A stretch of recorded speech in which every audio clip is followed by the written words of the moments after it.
Samantala, kinasuhan na po ng mga biktima ang driver ng SUV na nang hit and run sa Pasig nitong weekend. Ang nakadisgrasyang driver hindi pa rin sumusuko at nakatutok si John Consulta. Ika-ika at tadtad ng pasa at gasa ang katawan nang magtungo sa Pasig Prosecutor's Office ang hit and run victim na si Mike Uy. Kasama niya ang mga kaanak ng iba pang nabundol sa Julio Vargas Avenue sa Ortigas Center nitong linggo ng umaga. Si Jake Santillas napatay sa insidente.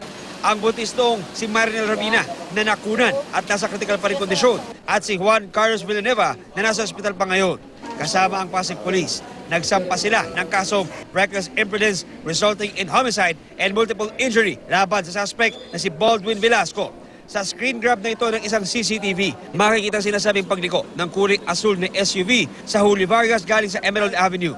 Hindi nakita sa video pero pagkaliko ng SUV, doon na raw inararo ang apat na biktima. Kiniladkad pa ng 300 metro ang naglalakad noong si Santillas kaya ito nasawi. Yung sincerity man lang na tulungan ko kayo, ganyan, na humingi ng pasensya, wala. Sobrang sakit po kasi tawag doon, siya po yung pinakabunso namin. Itutuloy ko talaga yung laban para sa kapatid ko, sa kanila. Ine-examine na ngayon ang hair samples na nakuha sa windshield ng kotse ng suspect na na-recover sa New Manila kahapon. Tumanggi muna magbigay ng pahayag ang mga investigador pero kinumpirmang wala pa ring paramdam ang suspect sa kabila ng pangako niyang susuko siya sa mga otoridad. Tumanggi rin muna magbigay ng pahayag ang abogado ni Velasco.